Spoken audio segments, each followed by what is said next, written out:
How we doing, everyone? Welcome back to another edition of FSI's PGA DFS picks. We have the RBC Heritage. I am your host, TK Nation 47, joined by John Cool 19, coming off of his vacation in the Rockies. How was it, John? And did you get to see any of the Masters? I got to see a ton of the Masters. Not so much on Thursday. That was a travel day for me, but the rest of the week, I love the Masters app. I love Masters Sunday. I played pretty light because I was just on the road all week, but broke even. So I will take it and move on. Pretty pumped for the RBC Heritage, though. How was your Masters week? Masters week was pretty fun. Had some pretty good success on Showdown lineups, and the round 4 was not so friendly, but I finished pretty well with Classic. Gained maybe like $100, but overall it was a really fun week. I agree. The Masters app is just like a special.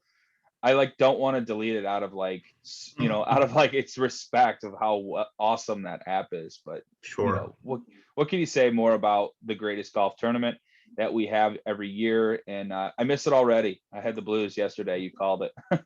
Yeah, absolutely. And Decky, one of my favorite golfers. I think one of the first shows you and I did, I told you I would pick Decky way too often, and you might have to stop me.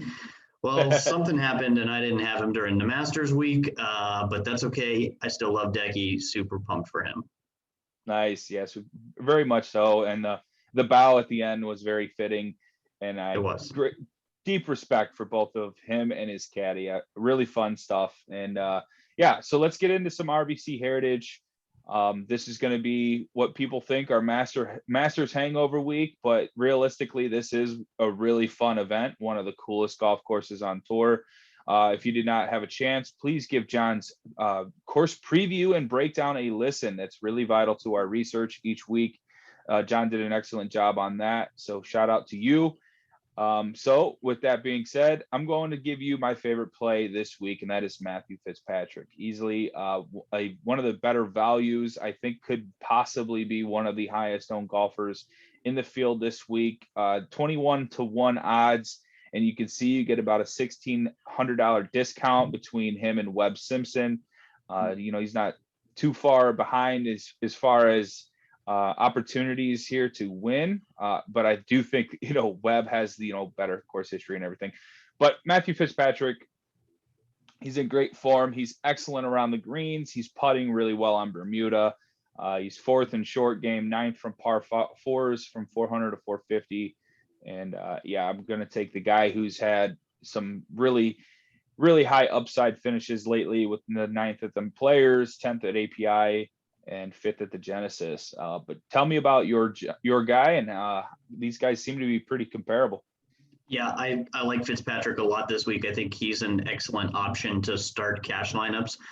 My favorite, Webb Simpson. I don't think I'll be able to get to the price here at 10-7 for starting for a cash lineup, but 11-1 when we started up the video here on DK Sportsbook, he was the current favorite overall in the betting odds, and he is not the highest priced golfer. Always fun to see that with guys near the top. But yeah, 10-7 I think is a great price for him. He's really good around the greens. He's a super consistent golfer too. He just has 2 missed cuts since the 2020 RB Heritage in June. So that's a whole lot of made cuts. He was 12th at the Masters just a week ago. I know here at FSI, we played a bunch of him. Super pumped for his result there. He was the winner here last year in 2020. He's also made 8 out of 8 cuts at this event. 5 top 20s to go with it. So course history favors Webb Simpson a lot. The stats do really back it up, though. He's 7th around the greens. We'll be talking about that quite a bit with golfers that excel there. This course really caters to that. And then accurate golfers as well off the tee, not your long hitters. We're going to see a lot of guys club down this week. Players like Webb Simpson and Colin Morikawa come to mind, as they might not be the longest off the tee, but they gain a lot of strokes via accuracy, and then they back it up with the approach. Webb Simpson also 7th in bogey avoidance. Talked about that quite a bit in the video. He's 6th in Bermuda putting over the last 100 rounds as well. So a lot to like about Webb Simpson this week. I'll be playing him a ton, and potentially my one and done. Absolutely. Webb Simpson, phenomenal play every year at the RBC Heritage. Definitely going to have a lot of ownership on both of these guys. But we're going to need some value to round out some of these favorite plays. Favorite value plays from you. Go ahead. So I'm going to keep rolling with him. Chris Kirk, I talked about him on the last show that you and I did together. His price somehow dropped in this field, which I don't think is quite as good as it was that week, or maybe pretty comparable. 7,500. He is 60-1 in the betting odds. I think he's an excellent value at this price. In my stat model, my mixed condition model, he comes up as 6th overall and priced in the mid 7K range. So I like that a lot. He has made 5 out of 8 cuts at the RBC. And then just in his recent form here, 11 out of 12 made cuts, 6 top 20s. He's playing excellent golf right now. And the stats, again, back it up. 12th around the greens. He's 11th in good drives gained, 9th tee to green. And one stat that I look at quite a bit just for kind of recent form, his last 36 rounds on tour, he is 7th in DK points in this field. So I am going to be playing probably a ton of Chris Kirk, maybe way too much, but I think he's an excellent cash option. Good in tournaments also. He's got the upside to win this at this price, so I like him a lot. Abe Answer, not quite as cheap, 8,900 on DraftKings, 30-1 odds, but I think he's really underpriced. On DK, he probably should be like $500 more, in my opinion. Good form right now in his 8 events this calendar year. He's got 6 made cuts, and all of those were top 26 finishes. So he's kind of either made cut is a small chance, but then a much higher chance he's going to finish like top 25. So he was also 5th at the Amex. The upside is there. And the stats on him, he's 5th in fairways gained, super accurate off the tee, 7th in greens in regulation, and number 1 bogey avoidance. I'm going to play quite a bit of Abe Answer if I can fit him in lineups. I think another great cash option here at this price too. Fantastic. Love those 2 plays as well. Definitely was on Abe Answer. Unfortunately, the price did hike up pretty far, but this is going to be a much weaker field. Abe was a big part of my lineups yet last week as well. For my value plays, I'm going to give you Russell Henley at 7,900, 50-1. Fantastic iron player, and he finished 3rd at the Honda over the course of the last 50 rounds. He's 7th in tee to green, 3rd in approach, and 3rd from par 4s from 400 to 450. Also 16th in short game, which was really nice to see. He doesn't have like the most fantastic course history here, but you don't have to factor that in every concept that you do when you're breaking down your research. He does have back-to-back missed cuts, 26th in 2017 and 23rd in 2016. So he does have some kind of relevant finishing position when it comes to playing here at the RBC. He then before that did have back-to-back missed cuts and a 6th in 2013. So for following the trends, this is the moment he finishes 6th. I always like to consider that and think. I always overanalyze that in my own mind when I'm thinking of course history. But I do like Russell Henley, and I like more is Charlie Hoffman at 7,800. Charlie Hoffman's been one of the hottest golfers that didn't play the Masters. He finished 2nd at Valero, 8th on the approach in the last 50 rounds, 11th tee to green, 7th ball striking, and he's even 28th in putting, which is really a change of pace for Charlie Hoffman. It's always been about his ball striking, but when he's backing it up with the putter, I think those are pretty dangerous. That's a dangerous mix. We could easily see him win here. I don't like the 40-1 though. If Charlie Hoffman's 80-1, I'm all for it, but that 40-1 price tag kind of tells me that, it tells me that, the 7,800 price tag on DraftKings is where I should have all my exposure. So instead of putting a bet down on Charlie, I think I'm going to have a lot of him on DraftKings. He does have a couple finishes inside the top 30 here, but nothing that jumps off the page. I just think these guys are in better form, and I think their course history doesn't have to factor in too much when I know these guys are striking the ball the way that they are. What are your thoughts on these 2 gentlemen? And do you have any sleepers? Yeah, I like them both. I'll play a bit of Russell Henley. I think Charlie Hoffman's a great pick. The whole industry's kind of been on him for the last month or so for the events he's played in. He's been showing up each and every time.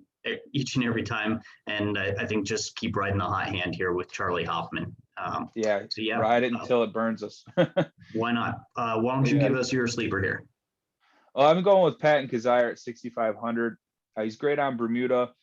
He had a ninth place finish at the Valero. This is a guy that's won on short Bermuda courses before. Sony Opens comes to mind. And yeah, he finished 35th at the Players. He doesn't have that great course history here. It's all mixed with my guys. So I'm off team course history, but he's 19th in short game, 13th with the putter, and 24th in greens gained. I really like those statistics when it comes to him getting onto the greens in regulation, getting the ball in the cup and avoiding bogeys and making cuts. And he's actually 42nd in approach, which isn't terrible considering the price tag at 6,500. I think it's a decent long shot. We've seen a ton of long shots here win at this course. Cody Hara and I think CT Pan are two guys that stick out to in my mind that are like extreme long shots that have won at this course. So I think the 100-to-1 price tag is actually fair on Pratt and Kazire, and I think it's worthy of a $5 holler. What are your thoughts on Kazire, and who do you got for your sleeper? Yeah, Kazire popped for me quite a bit as well. I think he's a good option. I think you make a great point about some of the long shots winning this event. I think we're going to see a score much closer to previous seasons before 2020. They moved the tournament back. The field was absolutely awesome last year. Obviously, Webb Simpson coming out on top, but if you look at the caliber of golfer that was in the $7,500 range for this event last year, we're talking like top 50 players in the world. That's not the case this week.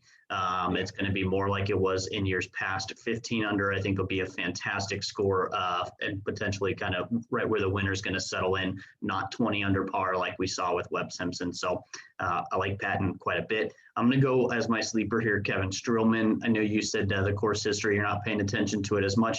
I didn't use it for all that major in my modeling, but I do really love the history here on Streelman. He did miss the cut last year. Again, the field being the way it was, I'm not too concerned about that. He was 6th in 2019, 7th the year before that, 3rd place back in 13. He's had 6 out of 7 made cuts just with that one last year. So I like that a lot. Also just on tour this season, 5 out of his 6 last cuts made, 13th at the AT&T. He's also really good in the wind. We see that quite a bit here. Not sure at this moment what the wind's going to kind of shake out to. It looks like there could be like a minor wave advantage for some guys going off potentially in the afternoon. I believe the afternoon Friday, so on Thursday morning golfers. So we'll pay attention to that a little bit more and give the Discord subs some information on that. But yes, Streelman, great in the wind, 3rd on approach over his last 36 rounds. So great on approach, really good ball striker, really good greens in regulation. He's 6th there. So there's quite a bit to like here on Streelman. Certainly so. Kevin Streelman does play well on these coastal courses. Definitely going to have some interest in him in some GPPs. Both players, I think, very formidable picks. All right, so let's get to the one and done. I think we're both kind of in the dumps about these guys. Well, not these guys, but how the standings have been shaken out for us. As you can see, I'm flirting with dead last, and I'm in dire need of hitting winners. So I'm hoping that the strategy that I have, now that I've burned a lot of good golfers and unfortunate bad results, I'm going to just start throwing darts at guys I think can win. And if they don't, they don't. Because what do I have to lose at this point? I'm just going to throw strikes and see if they strike out or they hit a home run.